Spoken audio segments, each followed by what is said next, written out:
예, 안녕하십니까. 충북대학교 이명수입니다.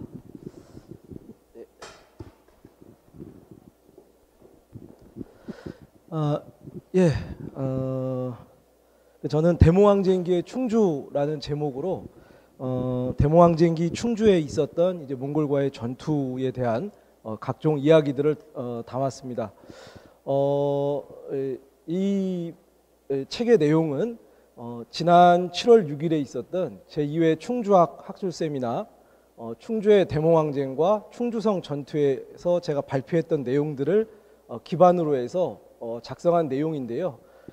그날 발표 때 오신 분들이 이 자리에도 많이 나오셨기 때문에 아마 제가 구체적인 어떤 설명보다는 대략적으로 어쨌든 책의 내용을 중심으로 간략하게 요점만 설명해 드리면서 진행을 하면 될 것 같습니다.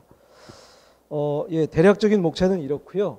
기존에 발표했던 내용을 토대로 조금 더 살을 붙여서 작성을 했습니다.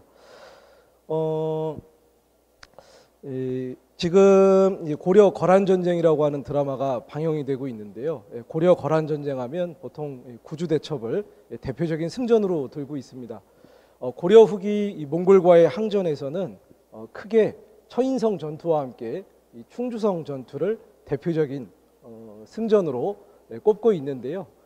특히 이 1253년 몽골의 제5차 침입에 있었던 그 충주성 전투의 이야기는 몽골군이 70여일간 포위했는데도 불구하고 이 충주성 사람들이 일치 단결해서 몽골군을 맞아 싸우면서 마침내 이 몽골군을 그대로 패퇴시켰기 때문에 전체적인 어떤 제5차 침입 전황에 있어서 전쟁을 그대로 종결해버린 그런 전투이기도 합니다. 그런 측면에서 대단히 의미가 있는 전투라고 할 수가 있는데요. 이 내용에도 드라마틱한 요소가 있기 때문에 일찍부터 많은 연구자들이 관심을 가졌고 또 그로 인해서 이제 다양한 연구 성과들이 나오고 있습니다. 이전에 이제 충주에 계셨던 여러 선생님들, 지금 김영기 선생님도 계십니다만 여러 선생님들께서 다 이 부분에 대해서 한 번씩을 다 언급은 하셨습니다. 그래서 이 충주 분들도 아마 이러한 내용들을 다 아실 거라고 생각이 되고요. 최근에 이제 전승 기념탑 이전 문제들도 있고 그래서 요 근래에 들어서 다시 이 관심을 받는 부분이 아닐까 그렇게 생각이 됩니다. 이 몽골의 침입 양상과 충주민의 항전을 먼저 대략적으로 살펴보겠습니다. 몽골군의 어떤 그 침입을 이 몇 차로 구분하느냐 하는 시기 구분 문제가 있는데요. 연구자들마다 다 조금씩은 다릅니다만 가장 대표적이고 오랫동안 쓰여왔던 것이 이제 6차로 나누는 것이기 때문에 제가 이제 그 6차 구분의 기준으로 해서 대략 이 충주 지역에 있었던 전투를 추려봤습니다. 보시면 이제 1차와 5차, 6차에서 이 충주 지역에 전투가 있었다는 걸 알 수가 있습니다. 먼저 1차 침입대 전투인데요. 1차 침입대 전투는 이 대략적인 내용이 좀 구체적으로 전해지고 있습니다. 이 충주부사 우종주라고 하는 사람, 원래 충주목, 고려시대는 이제 충주목이 두어졌는데 목사가 원래는 이제 수령이 돼야 되는데요. 목사가 파견되지 않는 경우가 있고 그러한 경우에는 이 부사, 즉 목사를 보좌하는 부사가 지금의 충주시장역을 대리로 하는 경우가 많이 있었습니다. 사실상 이제 충주의 수령이라고 할 수 있는 우종주와 판관 우홍익, 판관 유홍익도 서울에서 이제 과거에 급제한 사람, 주로 이제 지방에 내려가서 판관이라고 하는 직책을 맡는데요. 지금으로 치면 이제 행정실장 정도 되는 행정의 총책임자라고 할 수가 있습니다. 그래서 서울에서 내려온 이 지방관리인 우종주와 판관 유홍익 사이에 불화가 있었습니다. 뭐 여기에 대해서는 여러 가지 추론이 있는데요. 이 시기가 무인 정권 시기였기 때문에 수령은 보통 무인이 내려오거나 또는 이제 판관 같은 경우는 이제 행정 업무를 직접 봐야 되기 때문에 대체로 과거에 급제한 사람들이 많이 내려옵니다. 그래서 문무관 사이 어떤 불화 문제가 있어서 그래서 여기에도 문서를 처리할 때마다 이제 불화가 있었다라는 기록이 있는데요. 대략 그러한 사정이 있지 않았을까로 추정을 하고 있습니다.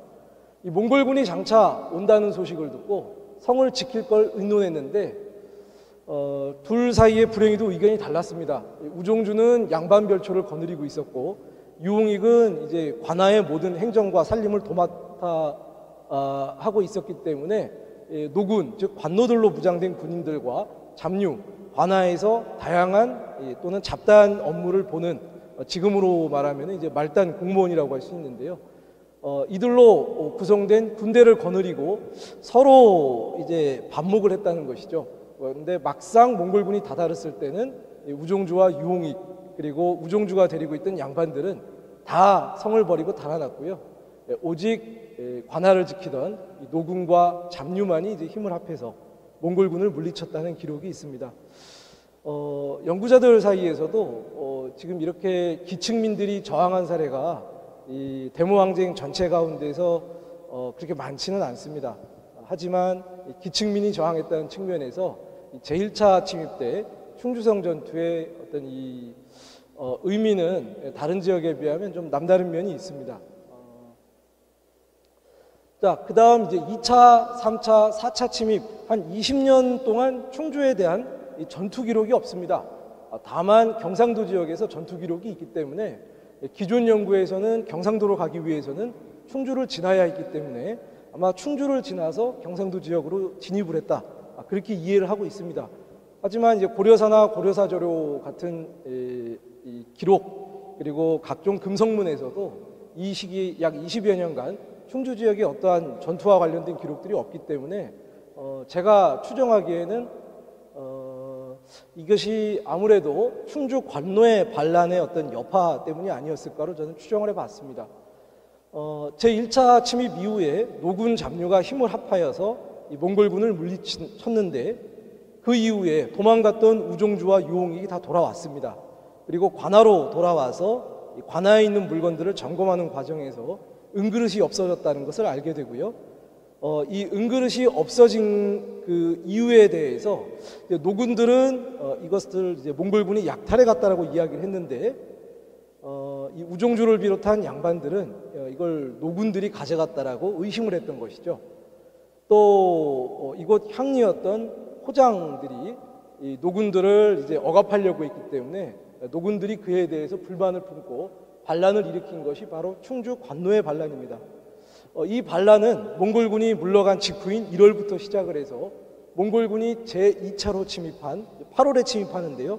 9월까지 이 진압군에 의해서 정부 진압군에 의해서 진압될 때까지 무려 9개월 가까이 만으로는 한 8개월 정도 좀 안 되게 충주 지역에서 이제 반란이 유지가 됐습니다.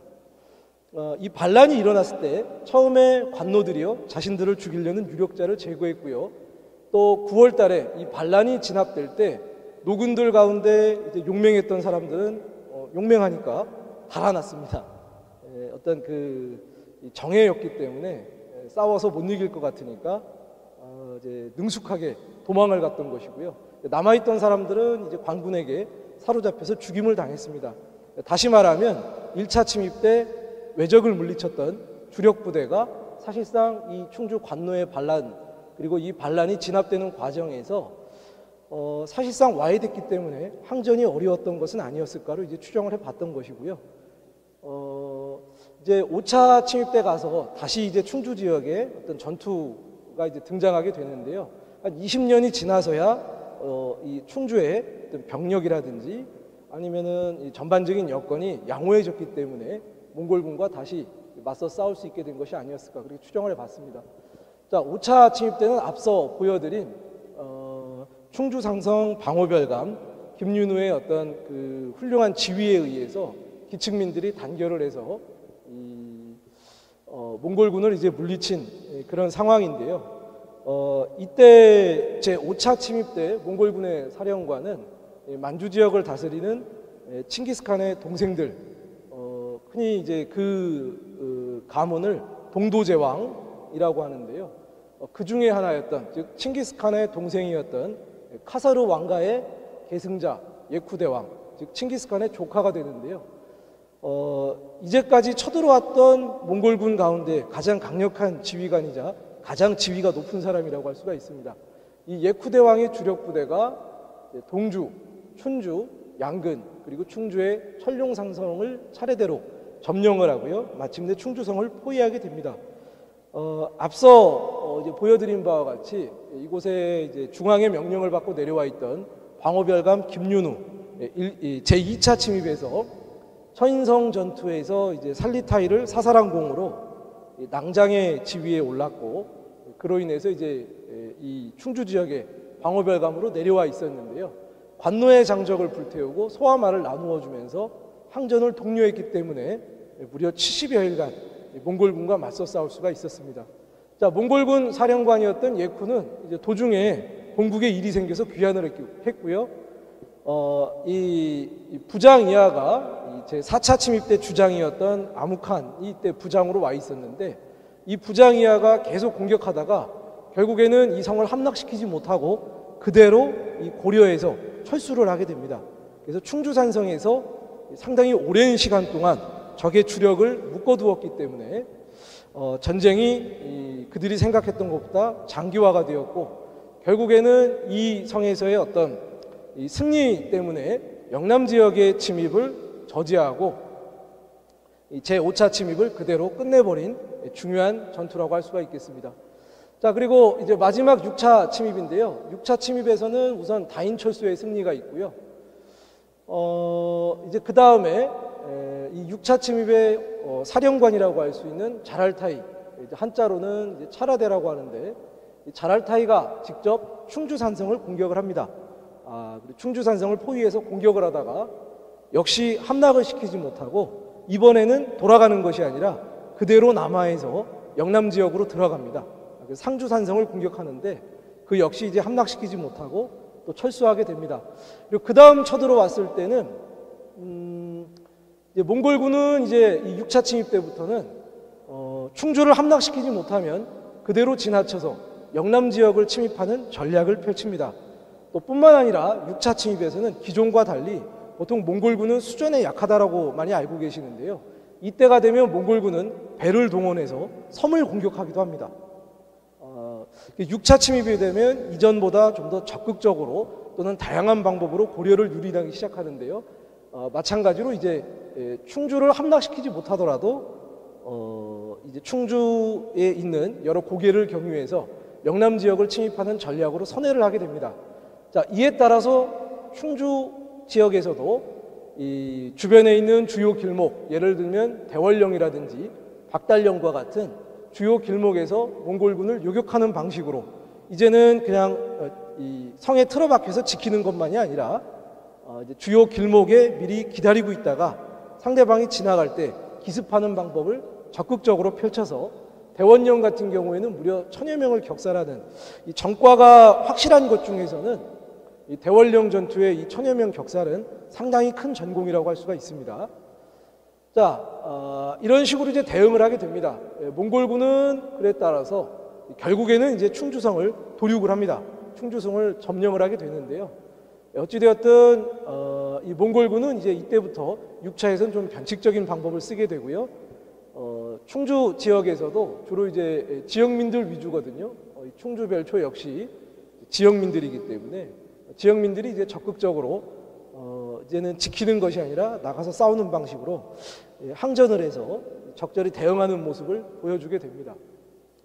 자, 그러면 이 충주에서 왜 이토록 치열한 전투가 벌어졌느냐? 1차부터 6차까지 몽골군의 어떤 진입 경로와 전투가 있었던 지역을 별표로 표시한 건데요. 이 대모항쟁 전 시기를 봤을 때 이 충주 지역에 집중된 요 별 숫자를 보시면 아시겠지만 충주 지역에서 상당히 많은 전투가 벌어졌다는 걸 알 수가 있습니다. 자, 이건 충주가 갖고 있는 지역 특성과 전략적 가치 때문인데요. 뭐 이미 알고 계시는 내용일 수도 있는데요. 제가 다시 한번 정리를 해봤습니다. 자, 가장 먼저 들 수 있는 것은 지방 통치에서 충주가 지닌 위상이 이 개수관이라고 하는 위상을 갖고 있었기 때문에, 즉 지방행정 단위에서 최상층에 속해 있었기 때문에 충주 지역이 이 적의 공격을 받을 수밖에 없었다라는 얘기입니다. 자, 이 개수관이라고 하는 것은 일정한 영역 내, 즉 개 내에 으뜸가는 관청이자 또는 그 관청의 수령을 의미합니다. 그래서 개내 수관이라고 해서 줄여서 고려시대에서 이제 개수관이라고 합니다.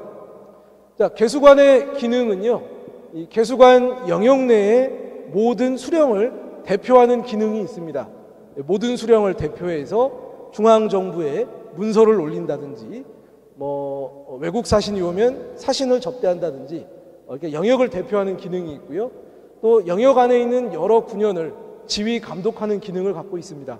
지금으로 말하면 고려시대에는 이 광역 행정단위로서의 도가 없었습니다. 물론 이제 충청도라고 하는 도는 도의 명칭은 이제 일찍부터 보이고요. 충청도라고 하는 명칭 그 자체는 1106년부터 사료에 등장합니다만, 그 도는 알렴사라고 하는 일종의 순찰사가 순찰을 도는 구획 정도로 활용이 되고 있고, 어떤 광역 행정단위로서 도지사라든지 또는 조선시대로 말하면 가명이라고 하는 곳이 두어지지가 않았습니다. 그래서 그 도의 기능을 이 개수관이 대신을 했는데, 그래서 이 충주목 같은 경우 충주목 개수관이 충주목 개수관 영역 내의 모든 군현을 지휘 감독하는 그런 기능을 갖고 있었습니다. 자, 그러다 보니 이제 지역 중심지이자 교통의 중심지 또는 대읍의 면모를 지녔다라고 할 수가 있는 것이죠. 여기 아래 표는 고려시대 지방행정기구의 어떤 그 상하 기구를 구조를 볼 수가 있는 건데요. 가장 아래가 이제 7품 이상이 파견되는 현이 있고 5품 이상이 파견되는 북방의 방어주, 방어진, 그리고 남방의 지주사, 지부사, 지군사, 이러한 관리들이 있고요. 그 다음이 이제 동경이라든지 남경 또는 안남도어부, 안북도어부 같은 군사상의 중요한 곳, 또 청주목, 충주목 같이 이 행정상 가장 중요한 곳, 이런 곳에 두어지는 3품 이상의 개수관이 있었습니다. 충주는 이 목이 두어졌기 때문에 983년 이후로 목사가 두어졌기 때문에 3품 이상이 파견이 되는 개수관이라고 할 수가 있는 것이죠. 자, 그리고 지방관이 파견되지 않는 속군과 속현, 또 특수행정구역인 향, 부곡소, 장처, 진역 등이 있습니다. 자, 여기 보시면 이 영역이 지금의 충주, 제천, 단양, 괴산, 원주, 평창, 영월 지역을 아우르는 것이 충주목 개수관의 영역이고요. 충주목 직할 지역이 이제 이 지역에 해당이 됩니다. 그리고 원주 역시 지원주사가 파견되는, 즉 5품 이상이 파견되는 이 주연이었는데요. 행정상으로는 충주목의 이 통화를 받고 있었습니다. 자, 그래서 충주목 개수관의 영역이 지금으로 말하면 이제 한반도 중부에 상당한 영역을 차지하고 있었다라고 말씀을 드릴 수가 있고요. 이 지역에서 이제 가장 큰 지역이 충주목 개수관이었다는 것이죠. 세종실록 지리지의 내용을 보면 충주목의 인구가 가장 많고요. 이 부근에서도 충주목 인구가 가장 많고 경작지도 가장 큽니다.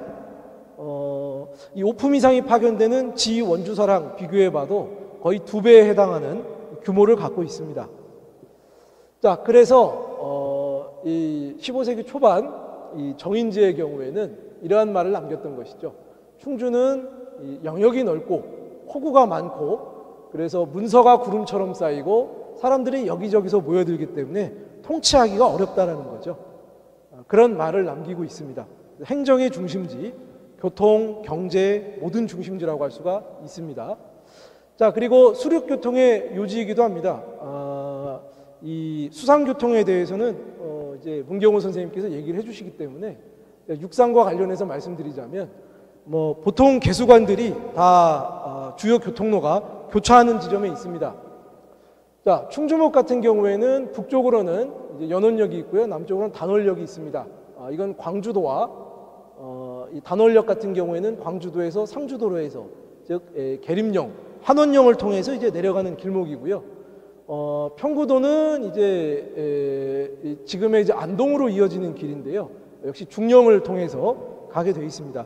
고려시대나 조선시대나 이 지방관이 두어지는 행정치소 내에는 역이 두어지지 않았습니다. 그 부근에 보통 역이 두어지거든요.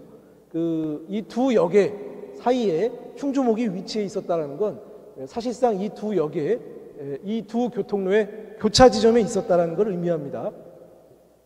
그래서 조령과 중령으로 내려가는 교차 지점이라는 걸 말씀드릴 수가 있고요. 또 이 남방에서 올라오는 경상도 지역에서 올라오는 조세가 이 충주 덕흥창 창오리 지역으로 이제 모여져서 이제 개경으로 수로를 통해 운반이 됐고, 이 주변에 이제 협곡과 고개가 많은 산악지대이기 때문에 영남의 관문 역할을 했던 것입니다. 이 백두대간을 넘는 고갯길이 그렇게 많지 않기 때문에 그 고갯길을 이용해서 이제 대몽항전 때 이를 활용해 몽골군을 격파했던 것이죠. 자, 이 충청도 관찰사를 지냈던 홍기달의 기록을 보면 이 충주가 교통상으로 얼마나 중요한지를 보여주고 있습니다. 자, 세 번째는 전국적으로 유명한 철산지라는 것이죠. 그러니까 이제 앞서 발표를 해주셨는데요.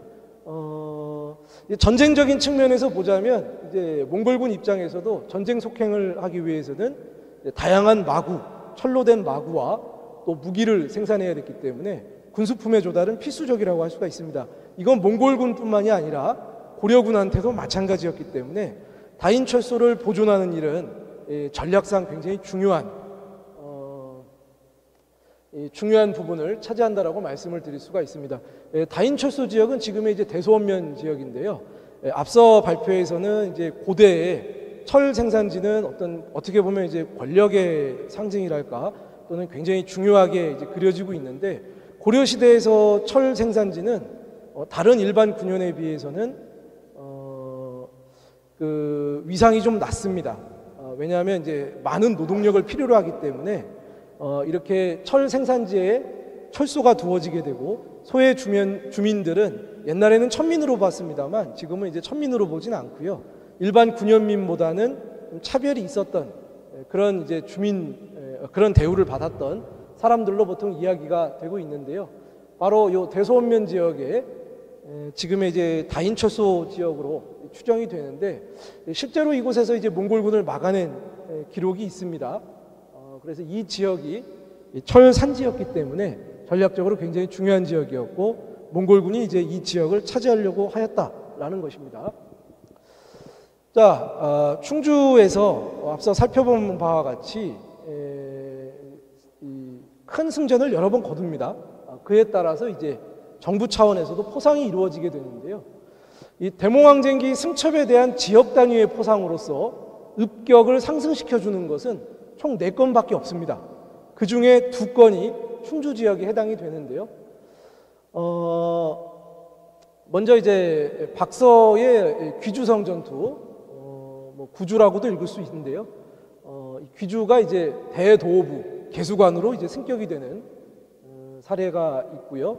그 다음에 원수 살리타이를 사살한 처인부곡 전투, 그리고 앞서 살펴본 충주목 전투와 다인철소 전투가 있습니다.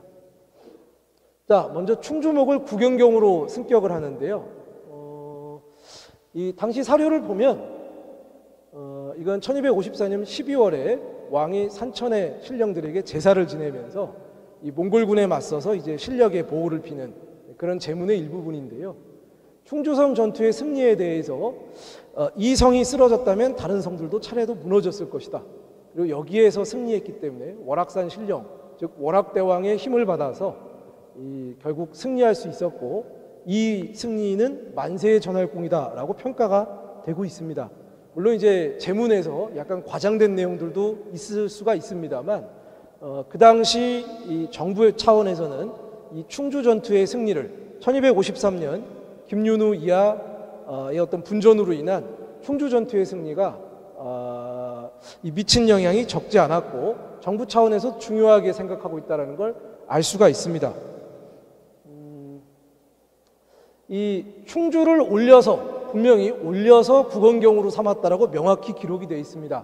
자, 경도부 목은 앞서 살펴본 바와 같이 경도부 목 모두 다 개수관입니다만, 엄밀하게 말하자면 목보다는 경이 공간구조라든지 경관, 관사, 의례, 신앙 등에서 위상이 다르다는 최근의 연구가 있습니다.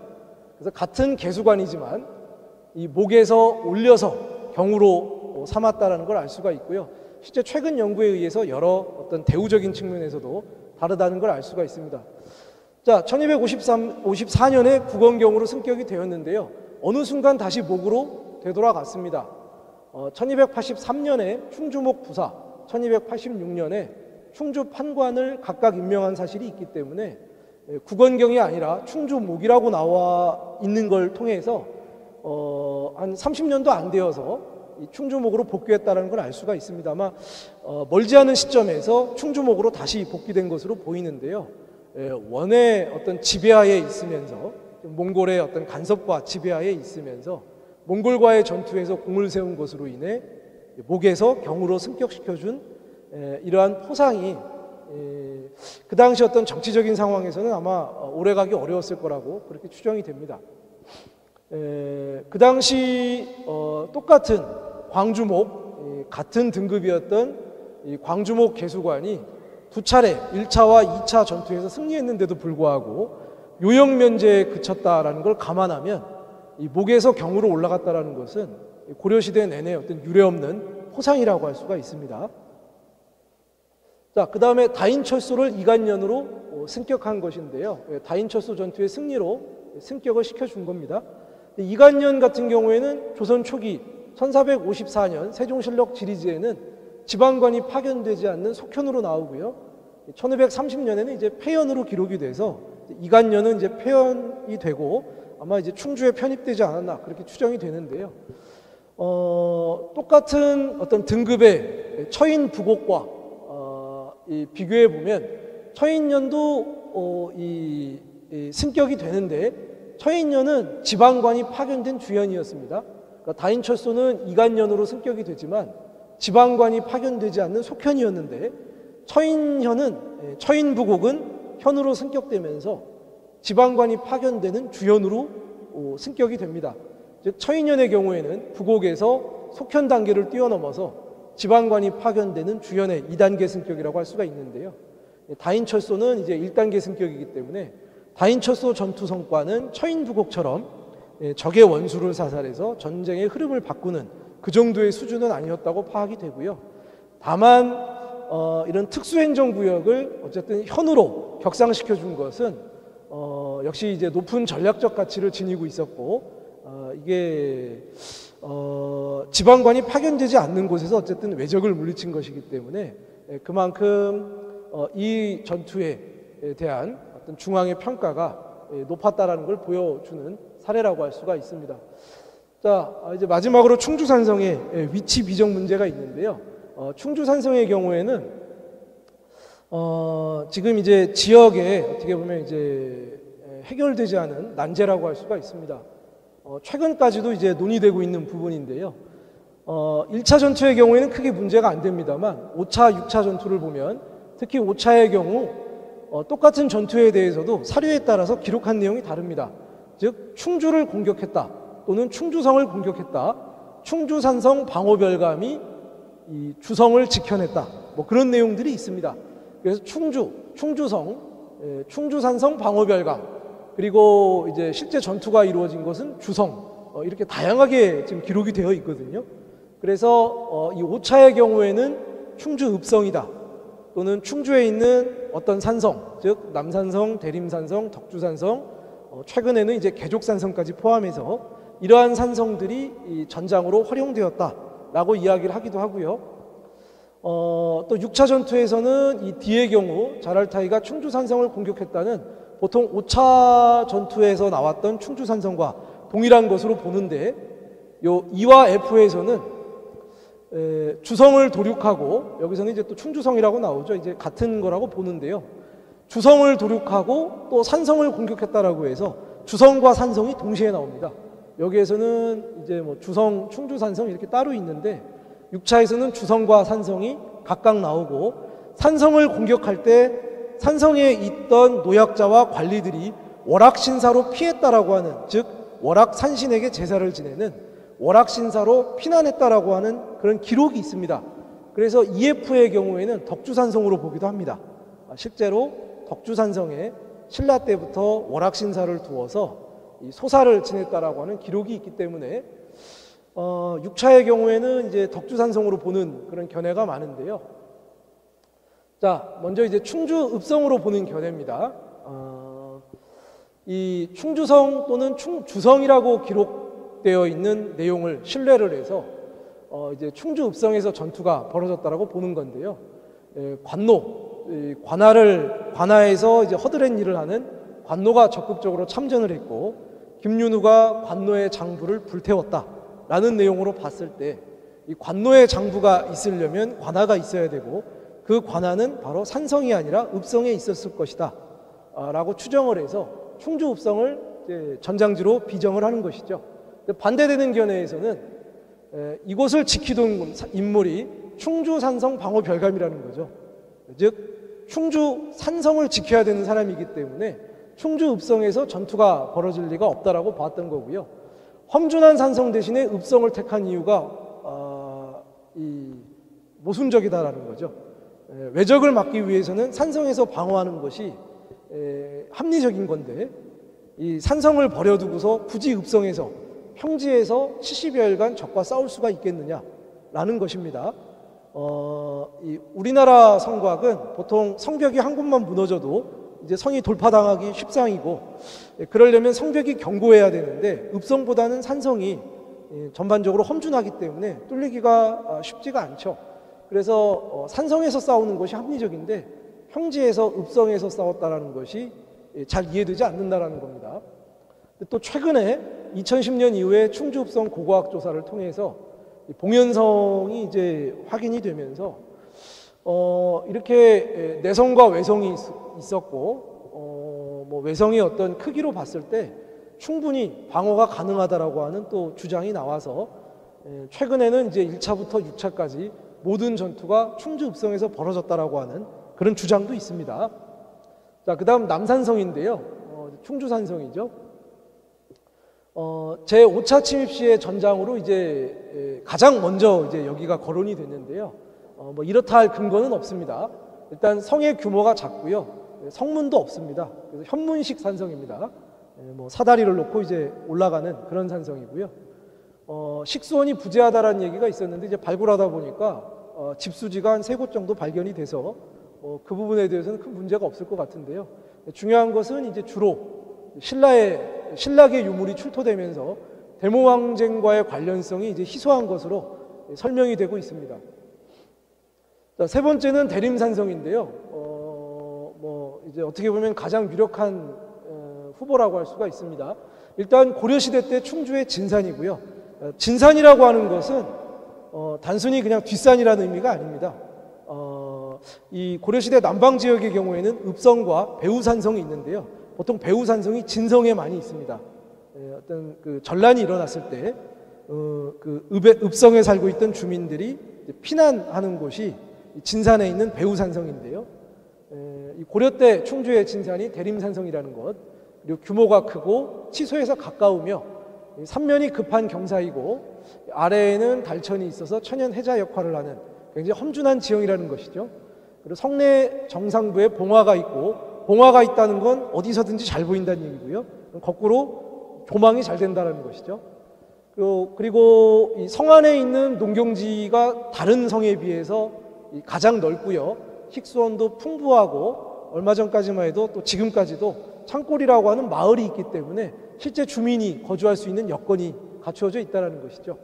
그리고 또 최근에 여기 이제 남문지 발굴을 했었는데 10에서 12세기 무렵 주로 이제 고려시대 유물이 출토가 되고 있고 대모황쟁기 산성의 특징인 수직 기둥홈 그리고 이렇게 삐져나온 관측을 위한 어떤 용도라고 하는 이 특수한 성곽 시설 대모황쟁기 산성의 특징이라고 할 수 있는데 이러한 것들이 확인되고 있기 때문에 5차와 6차 침입 시에 산성을 대림산성으로 지금 비정을 하고 있습니다.